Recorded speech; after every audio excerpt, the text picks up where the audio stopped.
नमस्कार दोस्तों, पीसीएस पाठशाला में आप सभी का स्वागत है। जूनियर टीचर भर्ती जनरल स्टडी का यह टेस्ट संख्या 3 है और इसके पहले का वीडियो नहीं देखे हैं तो प्लेलिस्ट में जाइएगा।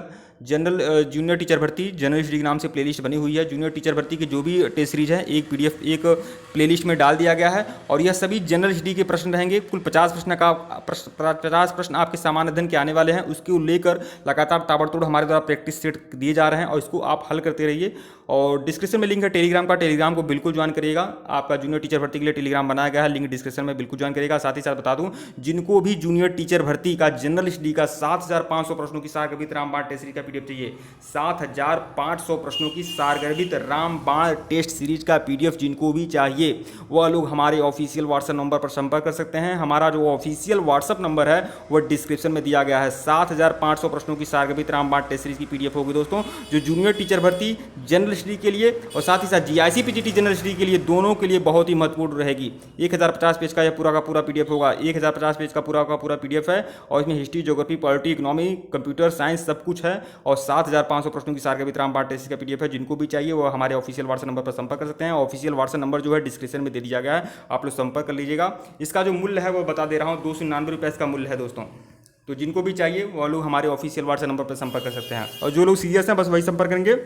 आप लोग मैसेज करेंगे, कॉल बिल्कुल नहीं करेंगे। साथ ही साथ बता दूं, यह तो जनरल स्टडी की बात बता रहा हूं, लेकिन अगर आपको आपका जो भी सब्जेक्ट है जूनियर टीचर भर्ती में, चाहे आपका सामाजिक विज्ञान का आपका सब्जेक्ट है या फिर आपका भाषा से संबंधित सब्जेक्ट है या जो भी सब्जेक्ट है आपका, अगर चाहे गणित विज्ञान से संबंधित भी सब्जेक्ट है, अगर आपको अपने सब्जेक्ट का संपूर्ण मटेरियल चाहिए, मतलब हैंड रिटेन नोट चाहिए, पूरा का पूरा हैंड रिटेन नोट्स मिलेगा, कंप्यूटराइज नोट्स मिलेगा, तो जिनको भी चाहिए उसके लिए भी आप हमारे ऑफिशियल व्हाट्सएप नंबर पर संपर्क कर सकते हैं। ऑफिशियल व्हाट्सएप नंबर जो है डिस्क्रिप्शन में दर्ज है और इसका जो आपके सब्जेक्ट का मटेरियल का जो चार्ज है वो है 499 रुपये। 499 रुपये इसका चार्ज है। पूरा का पूरा हैंड रिटेन नोट्स मिलेगा, कंप्यूटराइज नोट्स मिलेगा। तो जिनको भी चाहिए वो हमारे ऑफिशियल व्हाट्सएप नंबर पर संपर्क कर सकते हैं। ऑफिशियल व्हाट्सएप नंबर डिस्क्रिप्शन में दे दिया गया है। साथ ही साथ बता दूं, हमारे जो भी मटेरियल है दोस्तों वह रामबाण है, तो जो लोग सीरियस होंगे बस वही संपर्क करेंगे। साथ ही साथ बता दे रहा हूँ, GIC PGT, UP TGT, PGT का भी हर सब्जेक्ट का मटेरियल उपलब्ध है, तो उसके लिए भी आप हमारे ऑफिशियल व्हाट्सएप नंबर पर संपर्क कर सकते हैं। आइए सीधे प्रश्नों पर आते हैं। और एक बात बता दूं, हर सीरीज में आपको 25 प्रश्न देखने को मिलेंगे, लेकिन उस बार मैं इसके पहला जो वीडियो था हमारा सेकंड वीडियो, उसमें मैं गलती से मुझे लगा कि 25 प्रश्न हो चुके थे, लेकिन 25 प्रश्न कंप्लीट नहीं हुए थे। लेकिन आइए इसमें कवर कर लेते हैं। तो हर सीरीज में आपका 25 प्रश्न ही होगा और इसके पहले का वीडियो नहीं देखे हैं तो प्लेलिस्ट में जाएगा। जूनियर टीचर भर्ती जनरल स्टडी नाम से प्लेलिस्ट बनी हुई है। आइए सीधे प्रश्नों पे आते हैं। प्रश्न संख्या 46 देखिएगा, हल्दी घाटी की लड़ाई किसके बीच लड़ी गई थी? तो हल्दी घाटी की लड़ाई जो लड़ी गई थी किसके बीच लड़ी गई थी? 18 जून 1576 को लड़ी गई थी, अकबर और महाराणा प्रताप के बीच। विकल्प सी जो है वो सही है। और इसमें आपके महाराणा प्रताप थे और इस यहाँ पर अकबर ने किसको भेजा था? अकबर ने मान सिंह और आसफ खां को भेजा था। ध्यान में रखिएगा, मान सिंह और आसफ खां अकबर की तरफ से थे और इधर महाराणा प्रताप थे और 18 जून 1576 को हल्दी घाटी का युद्ध हुआ था। प्रश्न संख्या 47, कृषकों की सहायता हेतु किस मध्ययुगीन शासक ने पट्टा एवं कबूलियत की व्यवस्था आरंभ की? तो पट्टा एवं कबूलियत की व्यवस्था किसने आरंभ की थी? तो शेर शाह सूरी ने। विकल्प डी जो है वह सही है, आप जानते हैं। प्रश्न संख्या 48, निम्नलिखित युग्म में से कौन सा एक सही सुमेलित नहीं है?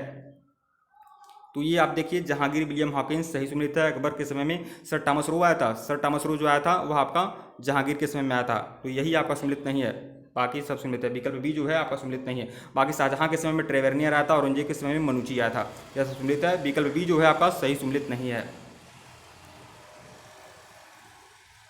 किस मुगल शासक ने भारत की वनस्पतियों और प्राणी जगत की रीतियों और फलों का विशद विवरण अपनी डायरी में दिया है? तो देखिए, बाबर ने बाबरनामा में यह बातें कही हैं। भारत की वनस्पतियों, प्राणी जगत की ऋतुओं और फलों का विशद वर्णन दिया है बाबर ने। विकल्प सी जो है वो सही है, बाबर। प्रश्न संख्या 50 देखिएगा, मुगल चित्रकला के विषय में कौन सा कथन सत्य है? मुगल चित्रकला के विषय में कौन सा कथन सत्य है? तो देखिए, मुगल चित्रकला के विषय में कौन सा कथन सत्य है? तो देखिए, वृद्ध दृश्य, पशु पक्षी और प्राकृतिक दृश्य, दरबारी चित्रण, उपयुक्त सभी। तो उपयुक्त सभी होगा, विकल्प डी। इसमें मतलब मुगल काल में यह सभी चित्रों का समावेश होता था, उपयुक्त सभी, विकल्प डी। प्रश्न संख्या 51 देखिए, मुगल जागीर से आप क्या समझते हैं? मुगल जागीर से आप क्या समझते हैं? मुगल जागीर से क्या समझते हैं? तो देखिए, मुगल जागीर से आप क्या समझते हैं? तो देखिए, अफसर को भूमि राजस्व का अधिकार देना, अफसर को भूमि राजस्व का अधिकार देना। जो अफसर जो अधिकारी मुगल काल में अधिकारी थे, काम करते थे, सेवा करते थे, उनको एक निश्चित भूमि दी जाती थी और उस भूमि पर वह राजस्व इकट्ठा करते थे। मतलब उस क्षेत्र में उस क्षेत्र में जो भी किसान होते थे वह उन्हें राजस्व देते थे। तो विकल्प सी जो होगा वो सही है। प्रश्न संख्या 52 देखिएगा, मध्ययुगीन भारत के धार्मिक इतिहास के संदर्भ में सूफी संत निम्नलिखित में से किस तरह के आचरण का निर्वाह करते थे? सूफी संत जो थे वह किस तरह के आचरण का निर्वाह करते थे? तो यह आप लोग देखिए, इसमें आपका 52 का डी सही है। इसमें देखिए सूफी संत का यह सब पूरा का पूरा यह सब स्वभाव होता था। ध्यान साधना एवं ध्यान, श्वास नियमन, एकांत में कठोर योगी व्यायाम, श्रोताओं में आध्यात्मिक हर्षोन्नाद उत्पन्न करने के लिए पवित्र गीतों का गायन। तो यह सभी होगा, विकल्प डी जो होगा यह सभी। प्रश्न संख्या 53 देखिए, ग्रांड ट्रंक रोड किसने बनवाया था? ग्रांड ट्रंक रोड किसने बनवाया था? तो ग्रांड ट्रंक रोड जो बनवाया था वह शेर शाह सूरी ने बनवाया था। विकल्प सी, विकल्प सी। देखिए यहाँ पर ग्रांड ट्रंक रोड के बारे में आप लोग को जानकारी दे दें। सबसे पहले तो इसका इतिहास कहाँ से है? तो इसका इतिहास जो है आपका मौर्य काल से है। और मौर्य काल में उत्तरापथ नामक एक सड़क बनाई गई थी जो कच्ची थी, एकदम कच्ची थी पूरी तरह से, मतलब धूल मिश्रित थी। उत्तरापथ सड़क बनाई गई थी, चंद्रगुप्त मौर्य ने बनवाया था, जो आपका तक्षशिला से सोनारगांव पश्चिम बंगाल तक जाता था। तक्षशिला से लगभग सोनारगांव पश्चिम बंगाल से तक जाता था। लेकिन शेर शाह सूरी के समय में क्या हुआ, इस उत्तरापथ का नाम रख दिया गया सड़क-ए-आजम। सड़क-ए-आजम शेर शाह सूरी ने रख दिया सड़क-ए-आजम। और शेर शाह सूरी ने इस सड़क की मरम्मत कराई थी और उसे कच्ची सड़क के रूप में बनवाया और उसको और चौड़ा करवाया, मतलब और उसे प्रचलन में लाया था। शेर शाह सूरी ने यह काम किया और इसका नाम रखा था सड़क-ए-आजम। और ग्रांड ट्रंक रोड जो इसका नाम हुआ, यह आपका संभवतः आपका 1840 के करीब लॉर्ड ऑकलैंड के समय में ग्रांड ट्रंक रोड इसका नाम रख दिया गया। Grand trunk road Lord Auckland के समय में, viceroy Lord Auckland, governor Auckland. तो यहाँ पर देखना ग्रांड ट्रंक रोड किसने बनवाया था? तो शेर शाह सूरी से देख लीजिए। विकल्प सी जो है वो सही है। हुमायूं का जन्म हुआ था, अगर यह कहा जाए कि आपका ग्रांड ट्रंक रोड नाम किसने दिया था, तो लॉर्ड ऑकलैंड ने नाम दिया था, ध्यान रखिएगा। प्रश्न 54, हुमायूं का जन्म हुआ था। हुमायूं का जो जन्म हुआ था वह आपका 1508 में हुआ था, 1508 ईस्वी में हुआ था। विकल्प ए जो है वो सही है। प्रश्न संख्या 55 देखिएगा, सवाई राजा जयसिंह द्वारा प्रथम वेधशाला जंतर मंत्र कहाँ स्थापित किया गया? अच्छा, सवाई जो राजा जयसिंह थे उनको सवाई की उपाधि किसने दिया था? तो उनको सवाई की उपाधि दिया था औरंगजेब ने, ध्यान रखिएगा। सवाई राजा जयसिंह द्वारा प्रथम वेधशाला जंतर मंत्र कहाँ स्थापित किया गया? तो पहली जो वेधशाला स्थापित किया गया था जंतर मंत्र, वह आपका जयपुर में स्थापित किया गया था। जयपुर में स्थापित किया गया था जंतर मंत्र, पहली वेधशाला। वैसे तो जो वेधशाला बनाया गया था सवाई राजा जयसिंह के द्वारा 5 वेधशाला बनाई गई थी, जयपुर, उज्जैन, मथुरा, वाराणसी। जयपुर, उज्जैन, मथुरा, वाराणसी। दिल्ली, जयपुर, उज्जैन, मथुरा, वाराणसी, इस तरह 5 जगह बनवाई गई थी। और जो सबसे पहले वेधशाला बनवाई गई थी वह थी जयपुर वेधशाला। और जयपुर की ही वेधशाला में एक समय सारणी तैयार की गई जिसे मोहम्मद शाही कहते हैं, जयपुर की वेधशाला में एक समय सारणी तैयार की गई जिसे मोहम्मद शाही कहते हैं। प्रश्न संख्या 56, दिल्ली के पुराना किला के वर्तमान स्वरूप का निर्माण निम्नलिखित में से किसने करवाया था? तो दिल्ली के पुराना किला का वर्तमान स्वरूप का निर्माण किसने कराया था? तो शेर शाह सूरी ने करवाया था। विकल्प ए। जिनको लग रहा है कि मैं बहुत जल्दी पढ़ाता जा रहा हूँ, बोलता जा रहा हूँ, क्षमा करिएगा, समय कम है, 18 अप्रैल आपका डेट है, इसलिए मैं चाहता हूँ कि आपको ज़्यादा से ज़्यादा संपूर्ण सारगर्भित रामबाण मटेरियल मिल जाए, कम से कम वीडियो फॉर्मेट में मिल जाए। इसलिए लगातार हमारे द्वारा प्रयास किए जा रहे हैं। और आप हमारी स्पीड को लो या कम कर सकते हैं, आप जानते ही हैं, मतलब कम या गति को, मतलब स्पीड की जो स्पीड है उसको आप बढ़ा भी सकते हैं, घटा भी सकते हैं। दिल्ली के पुराना ये तो बता चुका हूं। प्रश्न संख्या 57 देखिएगा, बहमनी राज स्थापित हुआ था। बहमनी राज को स्थापित किया था जफर खान नामक एक व्यक्ति था, जिसने आपका 15वीं सदी में बहमनी राज का स्थापना किया था। 15वीं सदी में, 15वीं सदी में नहीं, संभवतः आपका 14वीं सदी में 1547 में किया था। तो 1347 में किया था, तो 14वीं सदी हुई ना। 1347 में जफर खान नामक व्यक्ति ने बहमनी राज का स्थापना किया था और अलाउद्दीन हसन बहमन शाह के नाम से गद्दी पर बैठा था 1347 में। प्रश्न संख्या 58 देखिएगा, दिल्ली सल्तनत के निम्नलिखित सुल्तानों में से किसने सर्वप्रथम अपनी राजधानी दिल्ली स्थापित की थी? तो सल्तनत काल के निम्नलिखित सुल्तानों में से किसने सर्वप्रथम अपनी राजधानी दिल्ली स्थापित की थी? तो देखिए, कुतुबुद्दीन ऐबक के समय में जो राजधानी थी लाहौर थी। सबसे पहले दिल्ली राजधानी स्थापित की गई थी इल्तुतमिश के समय में। तो आइए विकल्प देखते हैं। यहाँ देखिए विकल्प सी सही है। इल्तुतमिश के समय में राजधानी सबसे पहले दिल्ली लाई गई थी, मतलब सुल्तानों के समय में। दिल्ली सल्तनत के सुल्तानों में इल्तुतमिश वह पहला शासक था जिसने अपनी राजधानी दिल्ली बनाई थी। प्रश्न संख्या 59 देखिएगा, निम्न में से किसने मध्यकालीन भारत में तोपों का इस्तेमाल किया था? मध्यकालीन भारत में तोपों का इस्तेमाल किसने किया था सबसे पहले? तो वह किया था बाबर ने। विकल्प ए जो है वो सही है, बाबर ने किया था। प्रश्न संख्या 60 देखिए, बाबर का जन्म कब हुआ था? बाबर का जो जन्म हुआ था आपका 1483 में हुआ था, फरगना में हुआ था। 1483 में फरगना में है, फरगना में हुआ था। फरगना कहाँ है? अफगानिस्तान में। प्रश्न संख्या 61 देखिएगा, भारत का प्रथम मुगल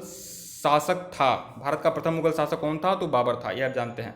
बाबर था, बाबर के बाद हुमायूं आता है, हुमायूं के बाद अकबर, अकबर के बाद जहांगीर, जहांगीर के बाद शाहजहां, शाहजहां के बाद औरंगजेब आता है, उसके बाद बहादुर शाह प्रथम आता है, फिर जहांदार शाह आता है, फर्रुखसियार आता है, रफीक दर्जात आता है, रफीक दौला आता है, उसके बाद आपके मोहम्मद शाह आता है, मोहम्मद शाह के बाद अहमद शाह आता है, फिर आलमगीर आता है, फिर शाह आलम द्वितीय आता है, फिर अकबर द्वितीय आता है, फिर बहादुर शाह जफर आता है। कभी कभी क्रम से भी लगाने को रहता है, तो आप लोग ध्यान में रखिएगा इसको, एक बार समझ लेंगे नहीं भूलेगा। भारत का प्रथम मुगल बादशाह कौन था? बाबर था। प्रश्न संख्या 62 देखिएगा, इनमें से किसने कृष्णा नदी की सहायक नदी के दक्षिणी तट पर एक नगर की स्थापना की थी और उस देवता के प्रतिनिधि के रूप में अपने उस नए राज्य पर शासन करने का उत्तरदायित्व लिया था, जिसके बारे में माना जाता है कि कृष्णा नदी से दक्षिण तक की समस्त भूमि उस देवता की है? तो देखिए वह देवता है विरूपाक्ष महाराज। विरूपाक्ष देवता हैं, विरूपाक्ष देवता।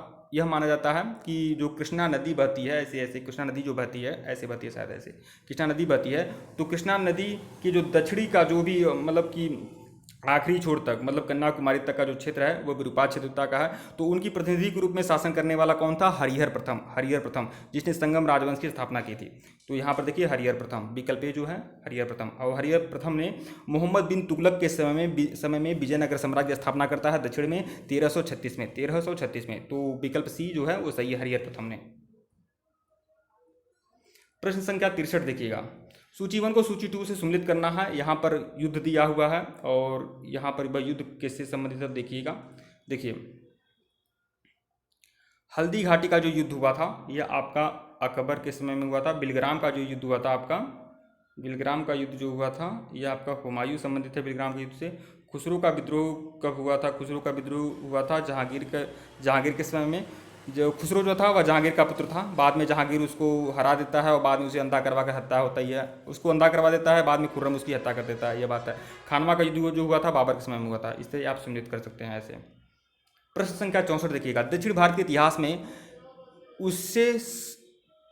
उससे एक विशेषता यह मिलती है कि बड़े साम्राज्य, यहाँ पर देखना है कि दक्षिण भारत के इतिहास में एक विशेषता यह मिलती है कि बड़े साम्राज्यों की अपेक्षा छोटे क्षेत्रीय राज्य विकसित हुए। इसका कारण क्या है? जैसे आप लोग यह मानिए, जैसे तरह मान लीजिए जितना भी जैसे गुप्त वंश हुआ, मौर्य वंश हुआ, हरियंक वंश हुआ, और फिर क्या बोलते हैं, फिर मुगल वंश में भी खिलजी, तुगलक, सैयद, लोदी, मुगल आदि हुए। यह सभी उत्तरी भारत में हुए, लेकिन इतना बड़ा साम्राज्य कभी दक्षिण भारत में कभी कोई क्यों न पनप सका? दक्षिण भारत में छोटे छोटे राज्यों का ही विकास होता रहा, ऐसा क्यों हुआ? तो इसके पीछे रीजन क्या है? तो यहाँ पर 4 कारण दिए गए हैं और इसमें जो सबसे सटीक कारण है यह है विशाल उपजाऊ भूमि क्षेत्रों का अभाव, विकल्प सी। देखिए विशाल उपजाऊ भूमि का क्षेत्र का अभाव मतलब दक्षिण के जो भी अलग अलग प्रांत थे वहाँ पर जैसे भूमि जो थी इतनी उपजाऊ नहीं थी, तो शासक जो थे एक दूसरे पर आक्रमण नहीं करते थे, इसीलिए किसी प्रकार के साम्राज्य का विस्तार नहीं हुआ। आप जानते हैं कि कृष्णदेवराय एक बहुत बड़ा प्रतापी शासक था, लेकिन उसके बावजूद भी उसने दक्षिण भारत के बहुत सारे शासकों को खुली छूट दे रखी थी। किसी पर वह कब्जा करना, मतलब ऐसा नहीं सोचा कि वह एकदम पूरी तरह से दक्षिण भारत के सभी क्षेत्रों पर कब्जा कर सका, क्योंकि किसी प्रकार की विशाल भूमि क्षेत्रों का अभाव था, तो कोई मतलब नहीं था। तो यह बात है। अगले प्रश्न पे आइएगा। प्रश्न संख्या 65 देखिएगा, टोडरमल संबंधित थे। तो टोडरमल जो थे वित्त मंत्री थे अकबर के दरबार में भी वित्त मंत्री रहे हैं और शेरशाह सूरी के दरबार में भी वित्त मंत्री रहे हैं। तो टोडरमल संबंधित थे, तो किससे संबंधित थे? तो मालगुजारी व्यवस्था से संबंधित थे, विकल्प बी जो है वो सही है। और टोडरमल का जो जन्म हुआ था वह उत्तर प्रदेश के सीतापुर में हुआ था, उत्तर प्रदेश के सीतापुर के लहरपुर नामक स्थान पर हुआ था। निम्नलिखित में से किस, और बाद में उनकी जो मृत्यु होती है वह लाहौर में होती है। सीतापुर में वह जन्म लेते हैं और लाहौर में मर जाते हैं, लाहौर में उनकी मृत्यु हो जाती है। प्रश्न संख्या 66 देखिएगा, निम्नलिखित में से किस मुगल बादशाह ने सिजदा के ईरानी रिवाज को समाप्त किया था? तो देखिए एक बलबन शासक था, गुलाम वंश में एक शासक था बलबन बहुत ही क्रूर शासक था और वह लौह एवं रक्त की नीति को मानता था। वह मानता था कि लोगों को डरा कर रखना चाहिए, तभी लोग अपना शासन में उसको अपना प्रशासन अच्छी तरह से चला पाएगा। तो बलबन ने 2 प्रथाएं प्रारंभ की थी, सिजदा और पाबोस नाम की 2 प्रथाएं प्रारंभ किया था बलबन ने। कभी समय मिलेगा तो इसके बारे में जिक्र करेंगे, या फिर आप गूगल करके देख लीजिए सिजदा और पापोश क्या था। निम्नलिखित में से किस मुगल बादशाह ने सिजदा एवं ईरानी रिवाज को बंद किया? तो देखिए, सिजदा और पापोश नाम की परंपरा बलबन के समय में शुरू हुई थी और यह लगातार चलती रही। इस प्रथा को बंद किसने किया था? तो इस प्रथा को, सिजदा और पापोश नाम की प्रथा को बंद किया था शाहजहां ने। शाहजहां ने बंद कर दिया था। और सिजदा और पापोश की प्रथा को बंद करने के बाद उसने चहार तस्लीम नामक प्रथा चलाया था। चहार तस्लीम नामक प्रथा चलाया था सीधा। तो विकल्प डी जो है वो सही है। प्रश्न संख्या 67। अब एक बात बता दूं, शाहजहां के ने, जैसे कि पहले क्या होता था, शाहजहां से पहले क्या होता था, जो सुल्तान होते थे, जो बादशाह होते थे, बादशाह की फोटो दरबारी जो होते थे वह अपनी पगड़ी में रखते थे, पगड़ी में लगाए रहते थे। तो शाहजहां ने इस प्रथा को भी बंद करवा दिया था। और शाहजहां जो था, अपने शुरुआती समय में शाहजहां जो था वो बहुत थोड़ा कट्टर मुसलमान था, जैसे औरंगजेब की तरह, लेकिन मतलब कट्टर शासक था, मतलब धर्मांध था। लेकिन वह, उसका जो पुत्र था दारा शिकोह और उसकी एक पुत्री थी जहां आरा, यह दोनों लोग बहुत लिबरल थे। तो अपने पुत्र दारा शिकोह और जहां आरा से प्रभावित होकर वह थोड़ा बहुत लिबरल हो सका, थोड़ा बहुत उदार हो गया, लेकिन ज़्यादा उदार नहीं हुआ, लेकिन थोड़ा बहुत उदार हुआ। इसका कारण दारा शिकोह और जहां आरा है। शुरुआती समय में यह भी कट्टर था औरंगजेब की तरह। प्रश्न संख्या 67 देखिएगा, किस बादशाह के अंतर्गत मुगल सेना में सर्वाधिक हिंदू सेनापति थे? सर्वाधिक हिंदू सेनापति थे किस मुगल बादशाह की सेना में? तो औरंगजेब की सेना में 33% हिंदू सेनापति थे औरंगजेब की सेना में, और यह सबसे ज़्यादा आंकड़ा है औरंगजेब। और शाहजहां के समय में केवल 24.7% हिंदू सेनापति थे, और औरंगजेब के समय में अधिकतम 33% हिंदू सेनापति थे। ध्यान रखिएगा। प्रश्न संख्या 68 देखिएगा, शिवाजी का जन्म कब हुआ और कब उन्होंने छत्रपति की उपाधि धारण की थी? शिवाजी का जो जन्म हुआ था 1627 में हुआ था, सिवनेर के दुर्ग में हुआ था, और 1674 में उन्होंने छत्रपति की उपाधि धारण की थी। तो विकल्प डी जो है वह सही है। और काशी के गंगा भट्ट नामक ब्राह्मण ने उनका राज्याभिषेक किया था, यह भी ध्यान रखिएगा। प्रश्न संख्या 69 देखिएगा, गुजरात विजय की यादगार में अकबर ने निम्नलिखित में से किसका निर्माण किया था? तो गुजरात विजय की यादगार में अकबर ने किसका निर्माण किया था? तो बुलंद दरवाजा का निर्माण किया था। विकल्प बी बुलंद दरवाजा का निर्माण किया था। बुलंद दरवाजा जो है आपका फतेहपुर सिकरी में है। फतेहपुर सिकरी जो है उत्तर प्रदेश में है। प्रश्न संख्या 70 देखिएगा, आगरा नगर की संस्थापक कौन था? आगरा नगर का जो संस्थापक था वह था सिकंदर लोदी। सिकंदर लोदी ने 1504 में आगरा नगर की स्थापना करता है और 1506 में इस आगरा को अपनी राजधानी बना लेता है। और आगरा नगर का संस्थापक कौन था? सिकंदर लोदी। विकल्प डी। यह भी बहुत क्रूर शासक था, बहुत ही निर्दयी। देखिए, अलाउद्दीन खिलजी, सिकंदर लोदी, फिरोज शाह तुगलक, यह तीन बहुत ही क्रूर, बहुत ही धर्मांध, अब क्या क्या कहा जाए, यह तीन लोग ऐसे हैं, ये तीनों की तिकड़ी इतनी है कि बहुत ही जाहिल गंवार तरह के यह बादशाह रहे हैं। सिकंदर लोदी, फिरोज शाह तुगलक, सिकंदर लोदी और अलाउद्दीन खिलजी। हालांकि अलाउद्दीन खिलजी थोड़ा बहुत गलत था, लेकिन यह बात थी अलाउद्दीन खिलजी के अंदर, वह जो उसने गलती किया था वो धर्म को लेकर, धर्म की वजह से नहीं किया था। वह मतलब वह ऐसा नहीं जो उसने, जैसे मान लीजिए कुछ गलत पाप किया हो अलाउद्दीन खिलजी ने, तो वह पाप उसने इस्लाम की वजह से वह पाप नहीं किया। जबकि यह फिरोज शाह तुगलक और क्या बोलते हैं हम, ये बोलते हैं फिरोज शाह तुगलक और यह सिकंदर लोदी जो थे, यह अपने इस्लामिक कट्टरता के कारण बहुत सारे पाप किए और बहुत सारे अन्याय किए जो फिलहाल नहीं करना चाहिए। दिल्ली का कौन सा सुल्तान अशोक स्तंभ को लाया था? दिल्ली का कौन सा सुल्तान अशोक स्तंभ को लाया था? तो दिल्ली का कौन सा सुल्तान अशोक स्तंभ को लाया था, वह कौन लाया था?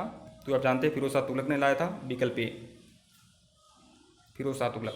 प्रश्न 72, निम्नलिखित घटनाओं पर विचार करिए, इन घटनाओं का सही कालानुक्रम कौन सा है?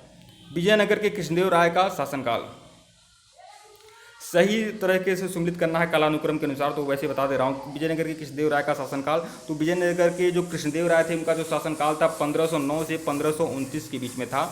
और कुतुब मीनार का जो निर्माण हुआ था कब हुआ था आपका? शायद इसका निर्माण 1211 के करीब हुआ था, 1211-10 मान सकते हैं ऐसे करके, 1209-10 ऐसे मान सकते हैं।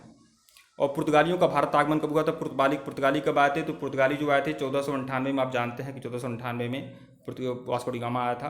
फिर फिरोज तुगलक की मृत्यु कब हुई थी? फिरोज तुगलक की जो आपकी मृत्यु हुई थी फिरोज तुगलक की, वह आपके 1450 के करीब, 1450-51 के करीब, नहीं 1450 में, 1488 में हुआ था। 1388 में हुआ था, 1388 के करीब,